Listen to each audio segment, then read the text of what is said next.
बिस्मिल्लाहिर्रहमानिर्रहीम, अस्सलामुअलैकुम। प्रोग्राम सरेआम में इक़रारुल हसन आपका खैर मक़दम करता है और आज का ये प्रोग्राम ख़वातीन व हज़रात पाकिस्तान में इंसदाद पोलियो मुहिम के हवाले से सरेआम की काविशों का एक और हिस्सा है, या कह लीजिए कि उस सिलसिले की एक दूसरी कड़ी है। इससे पहले हमने कुछ खामियों, कुछ कोताहियों की जानिब निशानदेही की जसारत की थी। आज हम ये कोशिश करेंगे कि उन खामियों के बाद क्या कुछ तब्दीलियाँ आ सकी हैं या नहीं, और उनके अलावा इस वक्त वो लोग जो फील्ड में काम करते हैं, वो पोलियो वर्कर्स जिनकी ये जिम्मेदारी है कि वो घर घर जाकर हर दहलीज़ पर पहुँच कर वहाँ के बच्चों को पोलियो से बचाव के क़तरे पिलाएँ, उनके मसाइल क्या हैं। क्योंकि असल में लाख सेमिनार्स किए जाएँ, लाख कॉन्फ्रेंसेस हों, लाख बैरूनी दौरे कर लिए जाएँ, लेकिन जब तक गलियों के अंदर, घरों के सामने मौजूद पोलियो वर्कर्स उनके मसाइल को एड्रेस नहीं किया जाएगा, तब तक शायद पोलियो का ख़ात्मा एक ख्वाब ही रहेगा पाकिस्तान में। और पोलियो की अहमियत यूँ भी ज़्यादा है कि दूसरी किसी भी बीमारी से शायद कोई एक शख्स मुतासिर हो, शायद कोई एक ख़ानदान मुतासिर हो, लेकिन बदकिस्मती से पाकिस्तान में सामने आने वाले पोलियो के हर एक केस के बाद पूरा मुल्क और पूरी कौम इससे मुतासिर होती है। सो हम इसे एक मिशन के तौर पर लेके आगे बढ़ रहे हैं, और हमारी खुशकिस्मती है कि तमाम मुंतज़मीन, तमाम अफसरान, तमाम ओहदेदारान और इस सिलसिले में जितने भी अरबाब इख्तियार हैं वो इस सिलसिले में हमारे साथ हैं। हम अपने मेहमानों का तारुफ आपसे करवाते हैं। हमारे साथ इस वक्त मौजूद हैं deputy project director EPI doctor Durre Naz साहिबा, आपका बहुत शुक्रिया। हाजी हनीफ तैयब साहब मौजूद हैं, मजहबी स्कॉलर के तौर पर दीन इस हवाले से क्या कहता है, क्या तालीमात हैं, ये आपसे हम जानने की कोशिश करेंगे। और डॉक्टर ज़फ़र एजाज़ एग्जीक्यूटिव डायरेक्टर हेल्थ हमारे साथ मौजूद हैं, और डिप्टी कमिश्नर साहिबान जो कि बतौर मजमूई भी इस सारे मिशन की और इस सारी मुहिम की निगरानी करते हैं, वो आज भी हम सब की निगरानी करेंगे। एक मुबसर की हैसियत से, ऑब्जर्वर की हैसियत से यहाँ मौजूद होंगे, और हम चाहेंगे कि उनके ऑब्जर्वेशन भी सामने आएँ और यहाँ जो मसाइल उठते हैं वो भी उन तक पहुँचें, ताकि आने वाले वक्त में उन मसाइल का ख़ात्मा मुमकिन हो सके। सो मैं अपने मेहमानों से सवालों से आगाज़ करूँगा। हमारे साथ जो ऑडियंस है ये वो पोलियो वर्कर्स हैं जो फील्ड के अंदर मौजूद हैं, और इस मौके पर ये भी नाइंसाफ़ी होगी अगर हम उन शहीदों को जो कोयटा में पोलियो मुहिम के दौरान शहीद कर दिए गए, खिराज अक़ीदत और खिराज तहसीन पेश ना करें। सो उन्हें सलाम पेश करने के साथ ही प्रोग्राम का हम बाकायदा आगाज़ करते हैं। डॉक्टर साहब, हमने कुछ इशूज़ की निशानदेही की अपने पिछले प्रोग्राम में। बज़ाहिर लगता है कि बहुत छोटे इशूज़ हैं। कोई एक पोलियो वर्कर शायद पोलियो की वैक्सीन गिरा रहा है, शायद वो मार्किंग में कहीं 2 नंबरी कर रहा है, शायद वो कहीं टेली शीट भरने में अपनी सुस्ती का या अपनी नाअहली का मुजाहरा कर रहा है, लेकिन अल्टीमेटली उसके नताइज बड़े संगीन हैं। और हमें खुशी है कि आप सब ने बड़ा अच्छा उस पर रिस्पॉन्ड किया। उसके बाद अब क्या तब्दीलियाँ लाई गई हैं ताकि इस किस्म के इशूज़ को एड्रेस किया जा सके? जी देखिए, हर प्रोग्राम की कामयाबी के लिए मेरे ख़्याल में मॉनिटरिंग सुपरविज़न जो है वो बहुत की रोल प्ले करती है। मैं आपकी बात से इत्तफ़ाक़ करते हुए बोलूँगी कि शायद उसमें कुछ फुकदान था जो हमारी टीम वो चीज़ नोट ना कर पाई, जो कि आपके प्रोग्राम के थ्रू हमें पता चल गई। तो उसको हम ज़्यादा स्ट्रेंथन कर रहे हैं।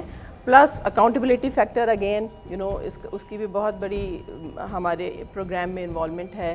तो वो करने की हमने कोशिश की है कि जो आपने निशानदेही की थी उन पोलियो वर्कर्स को करना तो नहीं चाहिए, बिकॉज आई डोंट थिंक कि उनका ज़्यादा कसूर है। उनकी बनस्बत हम लोगों का जो वहाँ पे एज ए मैनेजर बैठे हुए हैं उनका ज़्यादा कसूर है। लेकिन बहरहाल हम चाह रहे हैं कि छोटी सी चीज़ की जो है छोटी सी सज़ा दें ताकि आगे वाले सुधरें, तो उनको हमने हटाया है। तो ये चीज़ें हमने की हैं। प्लस हमने इस दफ़ा बहुत ज़्यादा इस चीज़ को स्ट्रेंथन करने की कोशिश की है कि एक एक जगह पे पहुँचे। हाजी साहब, इससे पहले कि मैं आपकी तरफ आऊँ, मैं ज़रा इस पे इशू को हम थोड़ा इस्टेब्लिश कर लें। डॉक्टर साहब, अगेन हमने प्रोग्राम में भी बहुत वजाहत के साथ ये बात कही कि अगेन उन पोलियो वर्कर्स के ख़िलाफ़ कोई सख्त या तादीबी कार्रवाई मकसद नहीं था, कोई ज़ाती इनाद, कोई ज़ाती दुश्मनी ना इससे पहले किसी प्रोग्राम में है ना इस प्रोग्राम में थी। मकसद सिर्फ और सिर्फ ये था कि जो खामी है उसे हाईलाइट किया जाए ताकि उसे दूर किया जा सके। सर, उसके बाद अब तक क्या इक़दाम किए गए हैं आपकी जानिब से? सबसे पहले तो आपका मैं शुक्रिया अदा करूँगा कि आपने बर वक्त निशानदेही की और उन कोताहियों की जो हमारी नज़रों से ओझल थी। और इसमें जैसे डॉक्टर साहब ने फरमाया कि एक इफेक्टिव मॉनिटरिंग का सिस्टम हमने राइज कर दिया। सही। और उसमें जो कोताहियाँ उस एंड पे थीं, मसलन जो एरिया इंचार्ज जो रिस्पॉन्सिबल है उन टीमों का, उसका गश्त नहीं होता था। उसका काम ये है कि वो गश्त करके अपनी टीमों की निगरानी करे कि वो सही काम करें या नहीं। उसको हमने स्ट्रेंथन किया। सही। नंबर 2, उससे ऊपर जो UCMOs हैं, यूनियन काउंसिल मेडिकल ऑफिसर्स, उनको हमने और ज़्यादा स्ट्रेंथन किया और पाबंद किया कि वो उस अपनी ज़िम्मेदारी अदा करें, क्योंकि उनके नीचे जो 5 या 6 एरिया इंचार्जेस हैं उनके थ्रू उसने काम करना है। और इसी के ऊपर हमने जो जिम्मेदारान थे, अफसरान भी थे, उनके खिलाफ भी हमने तादीबी कार्रवाई शुरू कर दी है। सही। ये तो हमारे एंड पे था। और इसमें मैं एक्नॉलेज करूँगा हमारे जो डिप्टी कमिश्नर साहबान हैं, उन्होंने मैनेजमेंट में हमारा बहुत ज़्यादा हमारी गाइड किया और हमें मदद की, जिसकी वजह से अब इस वक्त हम अल्हम्दुलिल्लाह ऐसी जगह खड़े हैं कि इंशाअल्लाह इन कोताहियों पर बर वक्त निशानदेही भी होगी और देन एक्शन भी होगा। बिल्कुल ठीक है। और डिप्टी कमिश्नर साहिबान, कराची की हद तक हम भी से एज सरेआम टीम एक्नॉलेज करना चाहेंगे कि हमें खुद जहाँ ज़रूरत पेश आई ये लोग बिल्कुल एक कदम हमसे आगे रहे, और अगर ऐसी टीम हर शहर में दस्तियाब हो तो मेरा ख्याल है मसाइल काफ़ी हद तक कम हो सकते हैं। सो गुफ्तगू करेंगे। वर्कर्स आप भी ज़रा अपना जहन बना लें, जो सवाल या जो मसाइल आपके हैं, मकसद किसी तरह की कन्फ्रंटेशन नहीं है, मकसद सिर्फ ये है कि वो इशूज़ जो शायद आप दफातर में जाके बयान नहीं कर सकते, शायद कुछ रुकावटें होती हैं, वो यहाँ इस प्लेटफॉर्म के थ्रू आप बताएं और फिर हम सब मिलकर उनको हल करने की कोशिश करें। ऐसा साहब आपकी तरफ आएंगे। सबसे बड़ा इशू हमें भी मच्छर कॉलोनी में जो फेस करना पड़ा, 2 से 3 घर ऐसे थे जो मज़हब की बुनियाद पे इस वैक्सीन को दुरुस्त नहीं समझते, और चूंकि ज़ाहिर है मज़हब का मामला है, वो बड़ी सख्ती से इनकार कर देते हैं कि अपने बच्चों को हम ये पोलियो वैक्सीन नहीं पिलाएंगे। ऐसे लोगों के लिए क्या फरमाएंगे आप? दरअसल ये एहसास पैदा करने की ज़रूरत है कि आपका गोल और हमारा गोल और इन अफसरान का गोल और हेल्थ वालों का गोल एक ही है। हम अलग अलग एक दूसरे से मुतसादिम नहीं है। चाहते हैं कि पाकिस्तान से पोलियो ख़त्म हो जाए। मजहबी हवाले से जो लोग इस बात को उठाते हैं, इशू करते हैं, मैं आपके प्रोग्राम के ज़रिए उनके इल्म में लाना चाहता हूँ कि जामियातुल अज़हर मिस्र, सऊदी अरब की जामियाज़ और इंटरनेशनल इस्लामिक यूनिवर्सिटी इस्लामाबाद, इन सब का 2 रोज़ा इजलास इंटरनेशनल इस्लामिक यूनिवर्सिटी इस्लामाबाद में हुआ था। सही। उसमें उलमा भी थे, डॉक्टर्स भी थे, साइंटिस्ट भी थे, इंग्रेडिएंट्स का पता करने के लिए कि इसके इंग्रेडिएंट्स क्या हैं, यानी इसमें डलता क्या है, क्या क्या अज्जा हैं इसके। सही। उसमें मुझे भी अल मुस्तफ़ा की नुमाइंदगी, रोटरी की नुमाइंदगी के तौर पर शरीक होने का मौका मिला। सही। 2 रोज़ा डिस्कशन के बाद, हर चीज़ का जायज़ा लेने के बाद, वहाँ एक ऐलान इस्लामाबाद इशू हुआ, डिक्लेरेशन ऑफ इस्लामाबाद। सही। उसमें जो 3-4 बुनियादी चीज़ें ऐलान की गई, एक तो यह कि इसके अंदर कोई मुज़िर सेहत को नुकसान पहुँचाने वाले अज्जा नहीं है। नंबर 2, इसमें हराम जुज़ कोई शामिल नहीं है। बिल्कुल ठीक। नंबर 3, इसमें तौलीदी निज़ाम, बर्थ रेट, ग्रोथ रेट को नुकसान पहुंचाने वाला, नस्ल कुशी करने वाला कोई फैक्टर इसमें शामिल नहीं है। बिल्कुल सही। और सब ने मुत्तफ़क़ा तौर पर उस ऐलान पर साइन किए और उन तमाम इस्लामी ममालिक को खिराज तहसीन पेश किया, तो तकरीबन 54 के करीब बनते हैं, कि जो इसी वैक्सीन को पिलाकर अपने यहाँ से पोलियो ख़त्म कर चुके हैं। लिहाजा हमारे ऊपर अब ये फ़र्ज़ बनता है, और उसमें डिसाइड किया गया कि जुम्मे में इसका ऐलान किया जाए। सही। इसको प्रिंट करके शाया किया जाए, और उसमें कहा गया था कि अगर आप नहीं समझेंगे तो आगे चलकर हज पर जाना, उम्रे पे जाना आपके लिए मुश्किल हो जाएगा, और आपका बच्चा अगर हायर एजुकेशन के लिए कहीं और बाहर जाना चाहता है, तब भी उसका अगर पोलियो के बारे में डाउटफुल हुआ तो आप नहीं जा सकेंगे। ये कलेक्टिव काम करना चाहिए।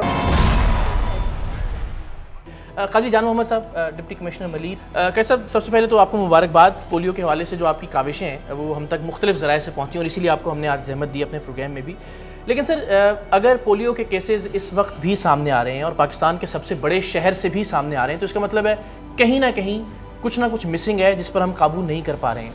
आपके ख्याल में वो चीज़ क्या है? जो पोलियो के वायरस जो है वो ईस्ट में नेगेटिव हो गया था जब मैं और मोहम्मद अली शाह साहब वहाँ पे इकट्ठे काम कर रहे थे, लेकिन बदकिस्मती से वो पॉजिटिव हुआ। इसकी एक वजह जो है बुनियादी, वो ये है कि हाईएस्ट लेवल पे हमने ये 1 दिन वाली जो मुहिम थी उसको हमने अपोज़ किया था, और वेहेमेंटली अपोज़ किया था, और इनको सख्ती से कहा था कि ये हम नहीं कर सकेंगे, आपको गलत रिपोर्ट्स पहुँचेंगी और आपको नुकसान होगा। और ये जो आज हम देख रहे हैं, ये उस हमारी ख्वाहिश और हमारी जो उनकी सिफारिश थी उसको न मानने की वजह से हमें भी तकलीफ़ हुई है, लोगों को भी हुई है, और अब उन्होंने तस्लीम कर दिया है डोनर एजेंसीज़ ने कि वाकई जो है वो पेशावर मॉडल कराची में एप्लीकेबल नहीं हो सकता था। एक बात।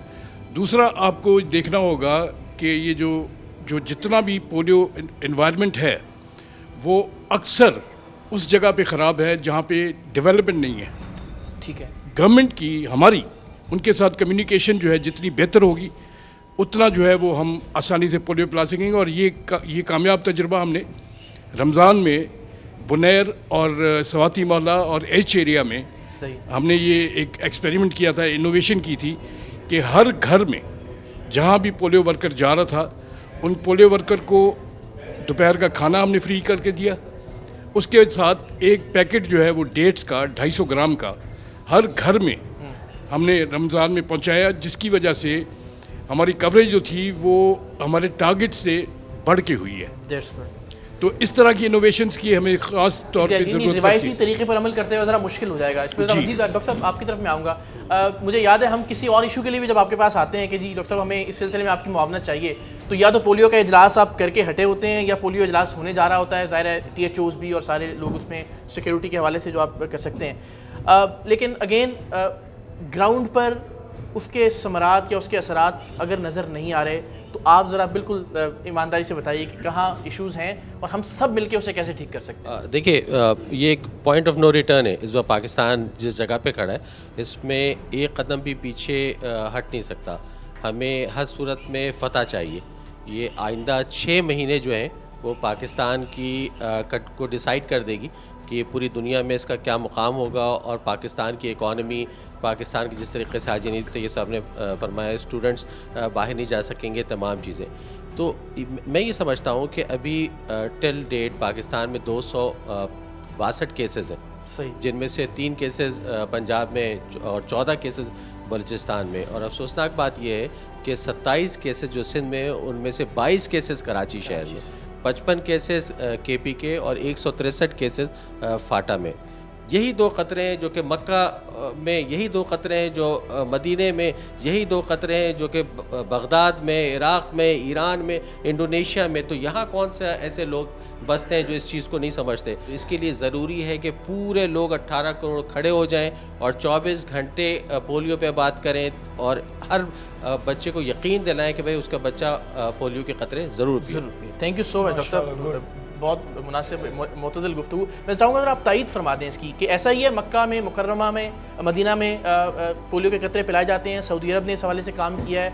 बाकी जितने भी मुख्तलिफ मकातब फ़िक्र के जो सेंटर्स हैं मजहबी, वहाँ पोलियो के हवाले से ऐसा ही है जैसा डॉक्टर सैफ साहब ने बिल्कुल हकीकत की तर्जुमानी की है। और अब जो बाज़ हमारे दुनिया परस्त लोग, ट्रैवल एजेंट वगैरह, जाली टीके लगाने की जो पोलियो खतरे पिला दिए गए, जाली ऐसी सर्टिफिकेट बन रही है, उन्होंने कहा कि जो ये काम कर रहा है ये एब्सोल्युटली हराम काम है, फतवा इशू किया। Collectively every Pakistani is responsible for the eradication of polio. कोई अपने आप को इससे अलग नहीं कर सकता, कोई बचा नहीं सकता। ये हमारे लिए बाइस शर्म है और मजहबी तौर पर तो बिल्कुल मुसल्लम है कि तमाम मकातिब फ़िक्र दस्तखत कर चुके हैं कि ये पोलियो के ख़तरे लाजमी तौर पर पिलाए जाएं। यानी पाकिस्तान के जितने भी मकातिब फ़िक्र हैं उनके जय्यद उलमा इस बात पर मुत्तफ़िक़ हैं। कोई ऐसा बड़ा मकतबा फ़िक्र नहीं है, कोई बड़ा मकतब फ़िक्र नहीं है, कोई बड़ा आलिम नहीं, सब ने दस्तखत कर दिए हैं कि पोलियो पिलाना जायज़ है और पिलाना चाहिए, ज़रूरी है, जायज़ हैं, हमारे ऊपर लाजिम है, हम पर फ़र्ज़ है। वाह, ये तो बड़ा। मोहन शाह साहब आप ज़रा बताइएगा, हमने आपके एरिया में भी अपनी फरियाम की टीम के कारकुनान को उतारा पोलियो वर्कर्स बनाकर। अच्छी बात यह है कि वहाँ से हमें कोई ऐसा बड़ा एविडेंस या कोई ऐसी चीज़ नहीं मिल सकी कि जिसे हम पॉइंट आउट करते।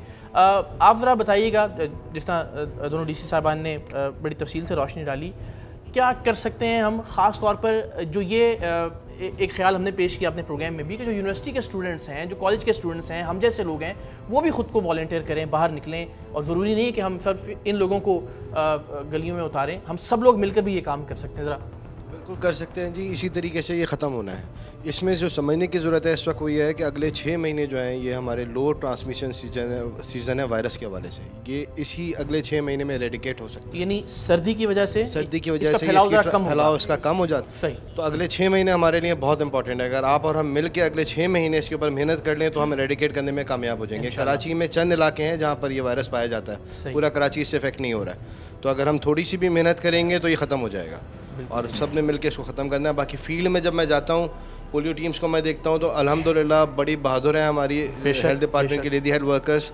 ये ऐसे खौफज़दा नहीं है इन थ्रेट्स के साथ। इनके छोटे छोटे इशूज़ होते हैं, कभी पेमेंट्स के इशूज़ होते हैं, कभी जिस तरह आपने 2-4 चीज़ें ऑब्जर्व की, उनको हम ग्राउंड पे जब होते हैं तब भी, और जब भी हम रिपोर्ट करते हैं तब भी हम रिजॉल्व करते रहते हैं। बिल्कुल ठीक है, बल्कि कोशिश करते हैं कि आप लोग अब जो है अपने इशूज़ ज़रा मुख्तसर बताएं हमें, सो दैट, क्योंकि आप हमारा हरावल दस्ता हैं। आप वो लोग हैं जो गली के अंदर, जो घर के दहलीज़ पे जाके पोलियो के कतरे बच्चों को पिला रहे हैं, और अगर आप ठीक से काम नहीं करेंगे तो ज़ाहिर है पूरी की पूरी मशीनरी जो है वो नाकारा हो जाएगी। पीछे जितने भी अफसरान हैं, जितने भी अगेन सेमिनार्स हो रहे हैं, जितनी कॉन्फ्रेंसेज हो रही हैं, जो कुछ भी हो रहा है उसका कोई फ़ायदा नहीं होगा बच्चों को जब तक आप अपना काम ठीक से नहीं करेंगे। तो आप अपने इश्यूज़ और मसाइल जो हैं वो ज़रूर बताएं और खुल कर बताएं आज प्लीज़। कौन बात करना चाहेगा आप में से? जी। हमारी वर्कर हैं, वो वर्कर हैं जो जिस तरह सर ने बताया कि UC4 गुजरों में जब मॉडल के बाद वहाँ किसी ने काम नहीं किया, वहाँ मंगू पीर की टीम थी जिन्होंने बड़ी बहादुरी के साथ मंगू पीर से जाकर वहाँ काम करने की हामी भर ली। जबकि मुझे DC साहब ने ख़ुद बताया कि मौत के मुंह में छलांग लगाने वाली बात है। हमने कहा हम मौत के मुंह में छलांग लगाने के लिए तैयार हैं, क्योंकि यह हमारे मुल्क के बच्चों का मसला है। सलामत रहें। पहले बहुत अच्छा काम हो रहा था, शुरू से हम लोग इतने अरसे से पोलियो कर रहे हैं। ये नहीं है कि ये हमेशा ऐसा होता हुआ है, सिर्फ पहली दफ़ा मेरे ख्याल में कुछ टीमें ऐसे गलती से आ जाती हैं, क्योंकि एक तो पेमेंट कम होने की वजह से 250 पे ये समझे कि गरीबी की आखिरी हद है जो लड़कियां 250 पे आके काम कर रही हैं। तो इसमें पहले हमारे पास लड़कियां बहुत अच्छी थी, मैट्रिक पास इंटर लड़कियां पोलियो कर रही थी बड़ी ईमानदारी से। वो सिर्फ दिहाड़ी समझ के काम नहीं कर रही थी, वो एक ईमानदार, जिंदा ज़मीर और सोशल वर्कर थी, कर रही थी। लेकिन उन्होंने सुना कि बाकी वर्कर हैं, यूनिसेफ, WHO की अच्छी खासी तनख्वाहें हो गई हैं और मेहनत हम करते हैं। पोलियो को कोई ख़त्म नहीं कर सकता, ना मैं कि मैं सुपरवाइज़र हूँ, ना अफसरान, ना WHO, कोई नहीं। पोलियो का ख़ात्मा यही वर्कर करेंगे और इन्होंने ही करना है इंशाल्लाह इंशाल्लाह। एक तो ये बिल्कुल जिस मुल्क में मज़दूर की कम से कम दिहाड़ी हमने 600, 700 या 800 शायद मुकर्रर कर दी है, वहाँ अगर 250 एक वर्कर को मिल रहा है और सूरत में कि उसने खाना भी खुद खाना है और उसने अपने आने जाने का ख़र्च जो है जितना भी ट्रैवलिंग का है वो भी खुद बर्दाश्त करना है, ऐसी सूरत में हम क्या तवक्को कर सकते हैं? ज़ाहिर है किसी एक नहीं, बिल्कुल दुरुस्त फरमा रहे हैं आप भी, और हमारी पोलियो टीम की जो मेंबर्स हैं वो भी इसी चीज़ को मद्देनज़र रखते हुए अभी जो है वो 250 रुपये हमने रेस करवाया है। अब वो 500 इनका पर डे का हो गया है। तो उसमें थोड़ा सा जो डिले होने का या जो बैंक्स की प्रॉब्लम्स का ये कह रही हैं, उसमें THO साहिबान को या इनकी जो टीम वहाँ पे बैठती है, जो कि हमने मैंडेटरी किया है DDM कार्ड्स के नाम से एक कार्ड हम लोगों ने बनाया है, बिकॉज़ पहले भी ये इश्यूज़ रहते थे कि डायरेक्ट हमने THO या DHO को दिए पेमेंट्स वो इन तक पहुँचती नहीं थी, या पहुँचती थी तो बहुत ही मिनिमम होके पहुँचती थी। तो उसको थोड़ा सा ट्रांसपेरेंसी की तरफ लेके जाते हुए DDM कार्ड्स का हमने सिस्टम शुरू किया। लेकिन उससे डिले हुआ है ज़्यादा, या उसमें डिले ये होता है कि इनकी तरफ से वो चीज़ पहुँचती नहीं है। हमारी जो टीम है उसका ये है कि जिस दिन हमें मिलेगा उसके 10 दिन के बाद इनके हाथ में पेमेंट होगी। ठीक है। वो टाउन से या डिस्ट्रिक्ट से हमारे पास जो है बहुत देर से रिकॉर्ड आता है। नहीं, मैं आप लोग बिल्कुल सही कह रही हैं आप, लेकिन देखिए वो इंडिविजुअल नहीं होता। वो कह रही है 2.5 महीने बाद पेमेंट मिलती है। मैं यही बता रही हूँ इकरार पे, मैं इसी जी एक मिनट जवाब ले लें जी। मैं इसी चीज़ को क्लैरिफाई करना चाह रही हूँ कि वो जिस भी टाउन या डिस्ट्रिक्ट से वो रिकॉर्ड आता है वो उस डिस्ट्रिक्ट के नाम से पूरी की पूरी फाइल जानी होती है। अब उसमें इंडिविजुअल नहीं हम कर सकते कि आपने कर दिया तो दूसरे ने नहीं किया तो आपको मिल जाए दूसरे को नहीं मिले। तो ये आपके जो टाउन ये आपके ख्याल में किसके एंड पे ज़्यादा प्रॉब्लम है? ये लोग अपने ID कार्ड की कॉपी इस वक्त पे नहीं देती, या जो THOs हैं जिनकी? जी THOs या DHO ऑफिस में जो बंदा इस चीज़ के लिए, यानी आप ये ज़मानत दे रही हैं कि जिस वक्त वो फाइल आपके हाथ में होगी उसके 10 दिन बाद इन्हें पेमेंट मिल जाएगी। विदिन 10 डेज जो है इनके हाथ में पेमेंट आ जाती है। चलिए, बल्कि THOs मौजूद हैं, उनसे हम इस पर रिस्पॉन्ड दीजिएगा ज़रा माइक, ज़रा इस पर रिस्पॉन्ड कीजिएगा। Thank you very much.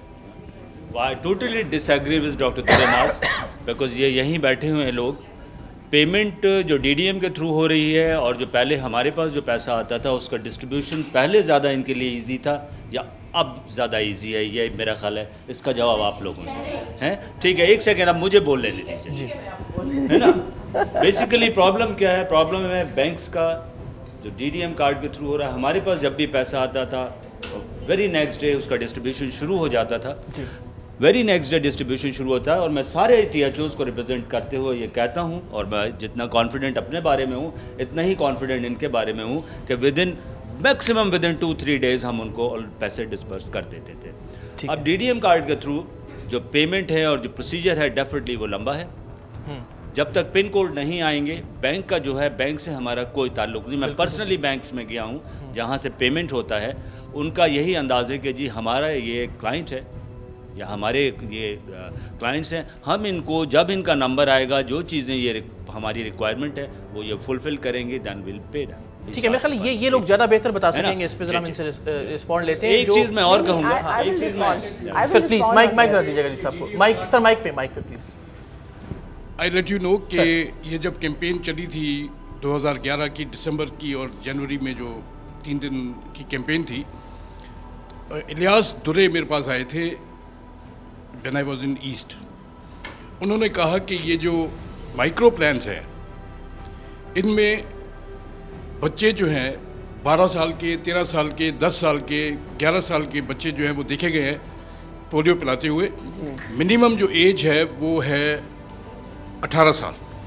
सही, ठीक है ना? बिल्कुल ठीक है। और ये अनफॉर्चुनेटली, मैं I am not pinpointing anybody, लेकिन उसने मुझे कहा कि पेमेंट आप लो और आप डिस्ट्रीब्यूट करो। ठीक है। I refused.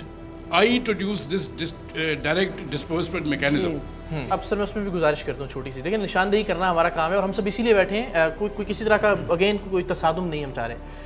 हमने जितने वर्कर्स भी हायर करवाए उनमें से आधे वर्कर्स ने अपने ID कार्ड्स नहीं दिए और उनकी हायरिंग हो गई पोलियो वर्कर्स के तौर पे। जब हमने इस प्रोग्राम को रिकॉर्ड करना था, इससे पहले जो प्रोग्राम था, उस सूरत में हमें ये बताया गया और बाद में हम पे खुला कि जो भी मुतल्लिका टीम लीडर थे उन्होंने अपने किसी अजीज़ व अकारिब के, अपने रिश्तेदारों के ID कार्ड सबमिट करवा दिए और वो पैसे ज़ाहिर है उनके पास आएंगे, वो अपने तौर पर उसको, तो 2 नंबरी तो बहरहाल इसमें भी जारी है। वो है, देखिए ना, वो अपनी जगह पे रही बात ये, दरअसल बात ये थी कि ये जो आपको शिकायत है कि छोटे छोटे बच्चे जो प्रॉपरली नहीं कर सकते जी, उनको जो है वो उनसे कराए जाते थे, इनको मिलते थे THO को, जो मेरी इतला थी सही, इनको 250 रुपये मिलते थे। कुछ चंद लोग जो है वो ये हायर इसलिए करते थे कि उनको 100 रुपया 150 रुपया देते थे और बाकी अपनी जेब में फी जो है वो ये होता था। सही। अच्छा, ये इसकी वजह से बाकायदा हमने इजलास किया, डिस्कशंस हुई, उसके बाद हमने ये फैसला किया कि हमारा इदारा मतलब बीच में से निकल जाए, THO भी बीच में निकल जाए, डायरेक्ट डिस्बर्समेंट उनके अकाउंट में पैसे आ जाए इमीडिएट जाके कार्ड के थ्रू। अच्छा, अब वो कार्ड जो था उसकी जो अब इस वक्त जो सिचुएशन है वो ये है कि ये जो डिप्टी THO है ख़ासतौर पे मलीर के, उन्होंने ख़ुद मेरे साथ इतराफ़ किया कि जी वो आइडेंटिटी कार्ड्स की और कार्ड्स के न मिलने की वजह से हमने डिले किया, उसकी वजह से ये पेमेंट्स डिले हुई हैं जो हमने रेक्टिफाई करनी है। ये डॉक्टर साहबा ने बिल्कुल सही कहा है कि इनके पास के बाद जो है वो 10 दिन के बाद उनको पैसे मिल जाते हैं। अच्छा, मैं सर इसमें चाह रहा हूँ कि आप सब ज़रा मुझे बताइए कि आपके ख्याल में जो पेमेंट का तरीक़ाकार पहले था वो आपके लिए ज़्यादा काबिल कबूल था या जो अब पेमेंट का तरीक़ाकार है वो ज़्यादा काबिल कबूल है? ज़रा वैसे हाथ खड़े करके वैसे बता दें मुझे। 1 मिनट में पूछता हूँ आपसे, पहले वाला ज़्यादा ठीक था अच्छा, या अब वाला ज़्यादा ठीक है? अब वाले के हक़ में कितने लोग हैं? DDM कार्ड का सिलसिला तो ये बिल्कुल मुझे लगता है 50-50 वाला मामला है, लेकिन अगर इसको ठीक कर लिया जाए तो ज़रा ज़्यादा बेहतर हो जाएगा। माइक दीजिएगा ज़रा इन्हें। सर, DDM कार्ड से हम इनकार नहीं कर रहे हैं, तरीका वो भी सही है, लेकिन मसले हमारे लिए ये होते हैं कि हमारे मंगोपीर में सर कोई बैंक नहीं है। माइक करीब कीजिएगा। अच्छा, बैंक कोई नहीं है, हमें मंगोपीर से किराया करके UP मोड़ जाना पड़ता है, लेकिन वो हमें नहीं देते। फिर वहाँ से सखीसन बेचते हैं तो वहाँ भी हमें ये कहकर बेचा जाता है क्या आपके इलाके में कोई ब्रांच नहीं है? क्या आपको MCB का सिर्फ एक ही ब्रांच मिला है? हमारे और कोई काम नहीं होते हैं, हम सारा दिन आपके लिए बैठे हुए होते हैं। सर, इस तरह हमें कहीं चक्कर लगाने पड़ते हैं बैंक में। 1000 के लिए कुछ इश्यूज मुझे आप लोग बताएं कि क्या इश्यूज हैं? जब पेमेंट मिलती है तो वहाँ कुछ प्रॉब्लम होता है आपको? ये बताइए, माइक दीजिएगा जरा आगे। सर, जब हम वहाँ पहुँचते हैं तो वो ये कहते हैं कि भाई आज सिस्टम ख़राब है, कल आइएगा, परसों आइएगा, और जाहिर सी बात है एरिया इंचार्ज हैं वो सब हमारे पास आते हैं कि बाजी आप चलें। अब हम एक एक को पकड़ के लेके जाते हैं तब भी वो हमें नहीं देते हैं, लिहाजा ये बहुत मुश्किल दे पैसे हैं। ठीक है, मैं आपकी जी खिदमत जी में प्लीज बात करूं? जी, एक देखिए, मिनट। ये एक ऐसा इंटरनल प्रॉब्लम है कि जिसको एक मीटिंग में बिल्कुल ठीक है, ये रिजॉल्व कर मेरे ख्याल हम इसी पे इसको खत्म करते हैं, इसी पे कमिटमेंट ले लेते हैं कि सब लोग जरा एक बार वर्कर्स के साथ बैठ जाएं। जी बिल्कुल, अफसरान, और इसी तरह से कर लें बगैर किसी रिकॉर्डिंग के, इनके इश्यूज सुन लें, जहाँ प्रॉब्लम है उसको सॉल्व कर लीजिए, हम इसको नेशनल उसमें रखते हैं। मैं ज़रा बताता हूँ, मैं ज़रा इसमें ये वजाहत करना चाहता हूँ कि इत्तेफाक ये है कि ये अभी रिसेंटली जो एक बड़े लेवल की मीटिंग हुई थी जी, जिसमें दुनिया भर से लोग आए थे, वो एक कंसल्टेटिव वर्कशॉप थी जिसको भूरबंद का वो एक्सप्लॉइट भी हुआ, लेकिन उसमें बड़ा अच्छा काम हुआ। सही, तमाम डिप्टी कमिश्नर साहबान वहाँ थे, WHO थी, सारे डोनर एजेंसीज थी, और हायर लेवल पे बैठ के इन तमाम इश्यूज़ को एड्रेस किया गया। और कराची के लिए एक बड़ा जामे प्रोग्राम बना के डिप्टी कमिश्नर्स हमारे साथ थे, मैं भी था वहाँ पर, वो पुटअप किया गया। और इंशाल्लाह ये सारे इश्यूज़ जो हैं, DDM कार्ड के इश्यूज़ हों, टीमों की सिलेक्शन के इश्यूज़ हों, ये सब वहाँ पर एड्रेस हुए और मुझे उम्मीद है वो हल हो जाएंगे इंशाल्लाह। अब ज़रा आप ये बताइए कि आपको जो प्रॉब्लम पोलियो वैक्सीन बच्चों को पिलाने के हवाले से है वो क्या है, जो कम्युनिटी है वो किस तरह से आपको रिस्पांस देती है, उससे आपको जो इश्यूज़ हैं वो, ताकि हम ज़रा पैगाम दे सकें यहाँ इस प्लेटफॉर्म के थ्रू कि आइंदा आपके साथ ऐसा ना हो। जी, आखिर में दीजिएगा माइक। अस्सलाम वालेकुम। अस्सलाम वालेकुम। ये काम पोलियो के हवाले से जब हम कर रहे हैं, उसमें सिर्फ पैसा हमारा मसला नहीं है। तो मेरी थोड़ी सी दरख्वास्त ये है उन हमारे जो ऊपर अफसरान आला हैं कि कोई ऐसी कैंपिंग करें ऐसे इलाकों में कि लोगों को अवेयरनेस दी जाए, उनको बताया जाए कि ये कितना ख़तरनाक वायरस है और उनकी नस्लों को जो ये तबाह कर रहा है, तो उनके लिए हम लोग जो आगे आ रहे हैं। ठीक है, बिल्कुल ठीक है। अच्छा, मैं एक चीज़ पूछना चाह रहा हूँ, जो कमेंट्स नॉर्मली लोग देते हैं कि जी चूँकि ये वैक्सीन मगरबी ममालिक से आई है, ख़ासतौर पर अमरीका का नाम लिया जाता है, तो वहाँ से तो कोई खैर की खबर हमारे लिए आती नहीं है। सो इस बारे में ज़रा बता दीजिएगा कि हम क्या क्या चीज़ें इस्तेमाल करते हैं दूसरी, और इस मामले पे आके अटक के रह जाते हैं। देखिए, बात यह है कि ये वैसे हमारे पास जो आती है उसमें एक ज़्यादा बड़ा नाम तो इंडोनेशिया का है। बिल्कुल ठीक है। तो ज़ाहिर है कि वो मुस्लिम ममालिक है, मुल्कों में से है, बहुत बड़ी मुसलमानों की गालिब अक्सरियत है उसमें। दूसरी बात यह है कि अमेरिका से आने वाली चीज़ें हमारे यहाँ रोज़मर्रा घरों में कितनी इस्तेमाल होती हैं, एक टूथपेस्ट से लेकर के हर चीज़, एक मल्टीविटामिन सेंट्रम वगैरह सब। तो ऐसा नहीं है, दुनिया इतनी फारिग नहीं बैठी हुई है, क्योंकि ये चीज़ अगर यहाँ ज़्यादा फैलेगी अल्टीमेटली उसका असर वहाँ पहुँचेगा। तो इसलिए इसको इस अंदाज में शक और शुबे की बुनियाद पर पाकिस्तान को बदनाम न किया जाए।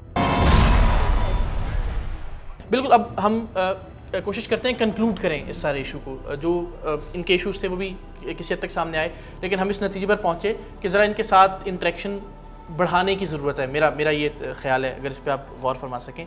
आपके ख्याल में जिस तरह ये एक तजवीज़ आई कि बाकायदा कैंपिंग की जाए, बाकायदा लोगों को अवेयर किया जाए, हम देखते हैं टेलीविज़न पर, FM रेडियोज़ पर, और इसके अलावा इस तरह के मुख्तलिफ प्रोग्राम से आगाही फैलाने की कोशिश की जा रही है, लेकिन ज़ाहिर है उतनी कामयाबी हमें हासिल नहीं हो सकी। सो मज़ीद इस सिलसिले में क्या कर सकते हैं कौर साहब? जी, ऑलरेडी हो रहा है उस पर काम। हमें जो है वो हम लोगों ने सोशल मोबिलाइज़र्स जो कि हमारी टीम्स में से भी होती हैं, बट स्पेसिफिकली हमें जो है UN पार्टनर्स की तरफ से भी सपोर्ट है। उन लोगों ने हमें जो है हर जगह पे, उनका भी इस तरह से है कि जैसे starting from the superior officer till the UC level till that region जहाँ पे के एक वर्कर पहुँच सकता है, उन लोगों ने हमें सोशल मोबिलाइज़र्स दी हुई हैं जो घर घर जाके लोगों को ना सिर्फ पोलियो के बारे में, उसके साथ साथ जो है रूटीन इम्यूनाइजेशन, जो बाकी के हिफाजती टीकाजात गवर्नमेंट की तरफ से जो है वो प्रोवाइड किए जा रहे हैं एक बच्चे के लिए। तो उसमें मैं ये बोलूँगी कि आप लोग भी जो है उसमें हमारा साथ दें और पोलियो के साथ साथ बाकी चीज़ों के लिए भी कम्युनिटी को अवेयरनेस दें। बिल्कुल ठीक है। कैसा ज़रा आखिर में बता दीजिएगा, हम कंक्लूड करते हैं अगर सिचुएशन को, कि हमें अब कैसे लेके इसको आगे बढ़ना है, हमारे आने वाले वक्त में क्या गोल्स होने चाहिए पोलियो के हवाले से, और खुदा ना खास्ता जिस तरह डॉक्टर सैफ ने भी कहा कि इसमें हमारे पास शिकस्त अब कोई ऑप्शन नहीं रह गया।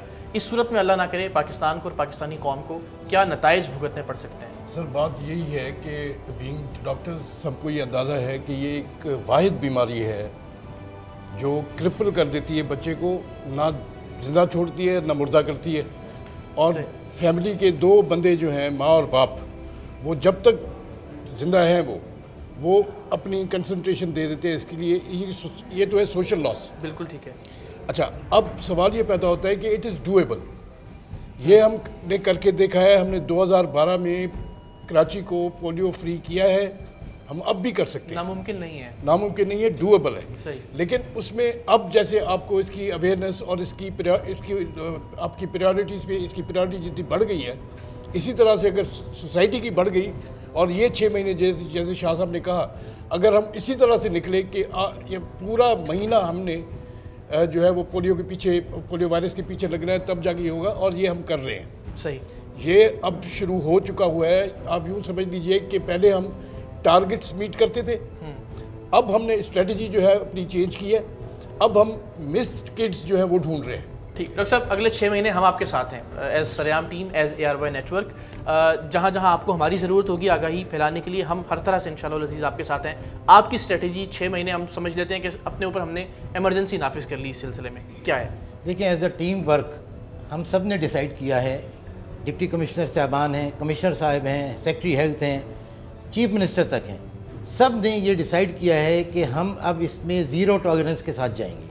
बिल्कुल। किसी भी लेवल पर अगर कोई भी कोताही देखी गई, कोई भी बंदे में, उसके ऊपर तादीबी कार्रवाई होगी।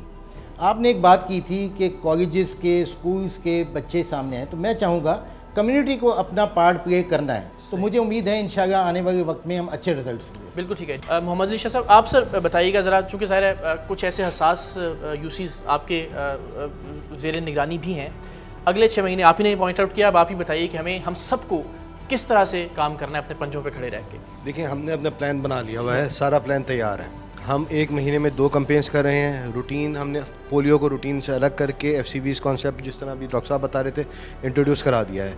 सिर्फ और सिर्फ हम देखेंगे 1 महीने के बाद के रिज़ल्ट्स। अगर सैंपल्स हमारे नेगेटिव जा रहे होंगे तो ठीक है, नहीं तो नेक्स्ट स्टेप होगा, हम होम डिपार्टमेंट को अप्रोच करेंगे। जो वालिदैन रिफ्यूज़ करें उनके ऊपर हम 144 लगवाएंगे और फिर कानूनी कार्रवाइयाँ भी शुरू कर दी जाएंगी। इस पे ज़रा आप रोशनी डालिएगा, क्या ऐसा कोई ऑप्शन हुकूमत के पास, रियासत के पास मौजूद है कि वो लोग जो अपने बच्चों के दुश्मन हैं, दुश्मनों के कहने पर, यानी अपने बच्चों को पोलियो वैक्सीन नहीं पिला रहे, उन्हें हम किसी तरह से पाबंद कर सकते हैं कि वो ज़रूर पोलियो वैक्सीन अपने बच्चों को पिलाएं? ऐसा कोई कानून मौजूद है या ऐसा कोई इम्कान है? देखिए, समझने की बात यह है कि अगर कोई नहीं पिलाता तो उससे सिर्फ उसका नुकसान नहीं है, अगर ये ऐसा हो कि वो उसी तक महदूद रहे तो कोई मसला नहीं है। ये कंटेजियस डिजीज़ है, ये एक से दूसरे को फैलती है, ये इंसान के जो स्क्रीटा होता है, जो पखाना होता है, उससे फैलती है तमाम चीज़ें। तो हमें पता है कि हमारी हाइजेनिक जो सिस्टम है, हमारा जो इंफ्रास्ट्रक्चर है, वो बहुत चैलेंज्ड है, बहुत ही यानी अच्छा नहीं है उसमें। तो इसीलिए कोई बच्चा, मैं समझता हूँ कि अगर कोई भी बच्चा जो कि पोलियो के क़तरे नहीं पीता, वो एक बॉम्ब की तरह है, उससे तमाम लोग मुतासिर होंगे। इसीलिए ये जिहादी बुनियाद पर इसको यानी बिल्कुल हर किसी को, हर बच्चा को लाजिम है कि पोलियो के क़तरे पिलाए जाए। अगर एक भी बच्चा ऐसा है जिसको पोलियो के क़तरे नहीं पिलाए जाते तो हम समझते हैं कि हमारी कैंपेन कामयाब नहीं हुई, हमारी पूरी मेहनत बेकार है। ये आपका बहुत शुक्रिया सब मेहमानों का, तशरीफ़ आवरी का, और इंशाल्लाह ख़वातीन हज़रात हमारी कोशिश होगी कि इस तरह की नशिस्तें मज़ीद की जाएँ, ताकि एक तो आप लोग, आपके ज़हन में जो सवालात हैं पोलियो वायरस के हवाले से और पोलियो की वैक्सीन के हवाले से, उनके जवाब आपको मिलते रहें, और साथ ही साथ वो लोग जो बदकिस्मती से इस वायरस के हक़ में और पोलियो वैक्सीन की मुखालफत में बात करते चले आए हैं, अब उन्हें, जिस तरह डॉक्टर सैफ ने कहा, अब उन्हें हमें इस मुआशरे से बिल्कुल अलग थलग करना होगा, उन्हें पहचानना होगा और उन्हें अपने दुश्मन के तौर पर ट्रीट करना होगा, इस कौम के दुश्मन के तौर पर और पाकिस्तान के दुश्मन के तौर पर। आप सब पोलियो वर्कर्स हमारा मान है, आप फ्रंट लाइन है, हमारा हराबल दस्ता है, ऐसे ही काम करते रहिए। लेकिन साथ ही साथ ख़वातीन हज़रात, हमारी ये कोशिश भी है कि हम सब अपने हिस्से का जो काम कर सकते हैं, हफ्ते में 1 दिन, 15 रोज़ में 1 दिन, महीने में 1 दिन, ज़रूर अपने टाउन हेल्थ ऑफिस में रब्ता करके, जो अपने मुतल्लिका मेडिकल अफसरान हैं उनसे रब्ता करके कोई 1 दिन ज़रूर अपने आप को रज़ाकार के तौर पर पेश कीजिए। ये आपका मसला भी है, ये मेरा मसला भी है, हमारी नस्लों का, हमारे बच्चों का मामला है। और खुदा न खास्ता, मैंने जिस तरह अपने गुज़श्ता प्रोग्राम में भी ये कहा था कि इससे एक बच्चा माजूर नहीं होता, एक बच्चे के माजूर होने के साथ साथ खुदा न खास्ता ऐसा वक्त ना आए कि कहीं पाकिस्तान माजूर हो जाए, अक़वाम आलम में बिल्कुल तनहा खड़ा कर दिया जाए। सो हम सबको पाकिस्तानी होने के नाते इस वायरस के ख़िलाफ़ जंगी बुनियादों पर काम करना है, और अगले 6 महीने इंतहाई अहम है। हमारा और आपका साथ अगले 6 महीने इंशाल्लाह ऐसे ही रहेगा, और एक वक्त आएगा जब हम सब सरबुलंद होंगे और फ़ख्र के साथ ये कह सकेंगे कि पूरी पाकिस्तानी कौम ने मिलकर इस एक वायरस को शिकस्त दे दी है इंशाल्लाह।